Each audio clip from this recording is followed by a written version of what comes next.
இன்னைக்கு மக்கள் தேமுதிகவை வந்து திமுக பின்னால இருந்து இயக்கல அப்படின்னு ஸ்டாலின் ஈவினிங் சொல்லியிருக்காரு பத்திரிகையாளர் சந்திப்பு. மக்கள் தேமுதிக அவங்களை சந்திக்க போனதுலேயே பூனைக்குட்டி வெளியே வந்துருச்சே. அவங்க தானே முழுசு இயக்கியிருக்காங்கங்கிறது பட்டவர்த்தனமாக வெட்ட வெளிச்சம் ஆயிடுச்சே. இதற்கு பிறகு அது சொல்லிட்டு இருக்கிறாரு. 3 தொகுதி கொடுக்கறதா சொல்லியிருக்காங்க. இதெல்லாம் முன்கூட்டியே இந்த நடத்தப்பட்ட அந்த இவர்களை கைவசப்படுத்த வேண்டும் என்கின்ற நடவடிக்கை.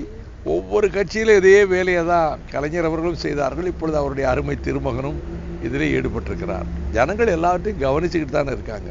நாங்கள் 6 கட்சிகள், தேசிய முற்போக்கு திராவிட கழகம், மறுமலர்ச்சி திராவிட முன்னேற்றக் கழகம், தமிழ் மாநில காங்கிரஸ் கட்சி, மார்க்சிஸ்ட் கம்யூனிஸ்ட் கட்சி, விடுதலை சிறுத்தைகள் கட்சி, இந்திய கம்யூனிஸ்ட் கட்சி ஆகிய 6 கட்சிகளின் நிர்வாகிகளும் இந்த 234 தொகுதிகளில் எங்களுக்கு ஏற்கனவே பிரிக்கப்பட்டிருக்கின்ற தொகுதிகளின் அடிப்படையில் தேசிய முற்போக்கு திராவிட கழகத்துக்கு 104 தொகுதிகள், மறுமலர்ச்சி திராவிட முன்னேற்றக் கழகத்திற்கு 29 தொகுதிகள்,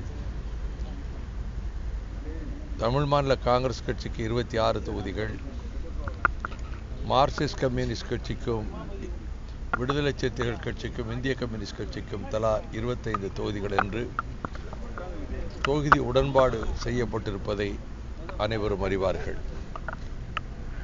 தற்போது எந்தெந்த தொகுதியில் யார் போட்டியிடுவது, எந்த கட்சி போட்டியிடுவது என்பது குறித்து காலை 11 மணியிலிருந்து நாங்கள் எங்களுக்குள் விவாதித்து மாலை 7 மணி அளவில் தமிழ் மாநில காங்கிரஸ் கட்சியின் சார்பில் அதனுடைய முன்னணி தலைவரான மரியாதைக்குரிய சகோதரர் வழக்கறிஞர் ஞானதேசிகன் அவர்களும், ஞானசேகரன், கோவை தங்கம், சகோதரி மகேஸ்வரி உள்ளிட்டவர்களும் வந்து பங்கேற்றார்கள். மிக சுமூகமான முறையில் ஏறத்தாழ 80% தொகுதி பங்கீடு என்பது எந்த தொகுதியில் எந்த கட்சி போட்டியிடுவது என்பது பற்றி விரிவாக பேசி ஒரு கட்டத்திற்கு வந்திருக்கிறோம். நாளை மீண்டும் கூடி நாளைக்குள் நாங்கள் இறுதி செய்து எந்தெந்த தொகுதிகளில் எந்த கட்சி போட்டியிடுகிறது என்ற அறிவிப்பை செய்வோம். அதற்கு பிறகு அந்தந்த கட்சிகள் வேட்பாளர் தேர்வினை செய்து அவர்கள் அறிவிப்பார்கள். பிறகு பிரச்சார பயணம் ஏற்கனவே இன்று எங்கள் அணியினுடைய முதல்வர் வேட்பாளர், தேசிய முற்போக்கு திராவிட கழக தலைவர் அன்பு சகோதரர் கேப்டன் விஜயகாந்த் அவர்கள் சுற்றுப்பயணம் தொடங்கிவிட்டார்கள். எனவே நாங்களும் மாநாடு மாபெரும் வெற்றி அடைந்திருக்கிறது நேற்றைய மாநாடு என்பதனால் அடுத்து பிரச்சார பயணத்திற்கான திட்டங்களை வகுப்போம். உறுதியாக வெற்றி பெறுவோம் என்ற நம்பிக்கையோடு நாங்கள் பணியாற்றி கொண்டிருக்கிறோம். இன்று மிகவும் சோகமான சம்பவம் என்று சொன்னால், அதிகாலை 3:30 மணிக்கு கேரள மாநிலத்திலே ஆலயத்திலே நடைபெற்ற கொடிய விபத்தாக பட்டாசுகள் வெடித்து ஏறத்தாழ 100க்கும் மேற்பட்டவர்கள் பலியாகி இருக்கிறார்கள், 300க்கும் மேற்பட்டவர்கள் படுகாயமடைந்திருக்கிறார் என்ற செய்தி இன்று காலையிலே மிகவும் வேதனைப்படுத்தியது. பிற்பகலிலே மாலையில் எங்களுக்கு கிடைத்த செய்தியின்படி விருத்தாச்சலத்தில் முதலமைச்சர் ஜெயலலிதா அவர்கள் நடத்திய பிரச்சார கூட்டத்தில் 4 பேராக இருந்திருக்காங்க.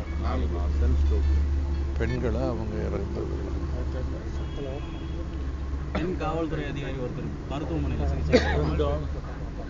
முதலமைச்சர் ஜெயலலிதா அவர்களுடைய நிகழ்ச்சிக்கு ஆங்காங்கு வாகனங்களிலே ஆட்களை ஏற்றி கொண்டு வந்து காலை 9-9:30 மணிக்கெல்லாம் நெருப்பு வெயிலிலே அவர்களை காக்க வைப்பது வழக்கமாக தேர்தல் காலத்திலே நடைபெறுகிறது. அப்படி கொண்டு வந்து வேகாத வெயிலிலே கொண்டு வந்து மணிக்கணக்காக நிறுத்தப்பட்டதனால் அதனால் பாதிக்கப்பட்டு அந்த சூரிய வெப்பத்தினுடைய தாக்குதலில் நெரிசலில் மயக்கி விழுந்து 4 பேர் உயிரிழந்திருக்கிறார் என்ற செய்தி மிகப்பெரிய அதிர்ச்சியை தருகிறது. இதற்கு காரணம் மிகவும் பொறுப்பற்ற தன்மை. இந்த நெருப்பு வெயிலிலே இப்படி மணிக்கணக்காக காக்க வைத்தால் அவர்கள் உயிருக்கு ஆபத்து ஏற்படுமே என்பதை பற்றிய கொஞ்சம் கூட பொறுப்புணர்ச்சி கவலை இல்லை. இது எப்படி நடந்தது? இந்த 4 பேர் உயிரிழந்திருக்கிறார்கள் என்று சொன்னால் அதுக்கு என்ன? அதை பற்றி ஒரு உரிய விசாரணை, என்ன விசாரணை? உரிய நீதி விசாரணை நடைபெற வேண்டும். இதில் அதிகாரிகளும் பொறுப்பற்று நடந்திருக்கிறார்கள். இந்த நிகழ்ச்சியை ஏற்பாடு செய்தவர்கள் இந்த சாவுக்கு காரணம் என்பதால் உரிய நீதி விசாரணை நடத்தப்பட்டு அந்த இறந்து போன குடும்பங்களுக்கு தக்க இழப்பீடு கொடுக்க வேண்டும். இதற்கு யார் காரணமோ அவர்கள் மீது அரசு நடவடிக்கை எடுக்க வேண்டும். எந்த அளவுல வந்து பேச்சுவார்த்தை முடிஞ்சிருக்கு? எத்தனை சதவீதம் உடன்பாடு? ஒரு 80%. 80%. குறிப்பா முக்கியமான தொகுதி எந்தெந்த தொகுதியில் யாராருக்குன்னு பிரிக்கப்பட்டிருக்கு? சொல்ல முடியாது.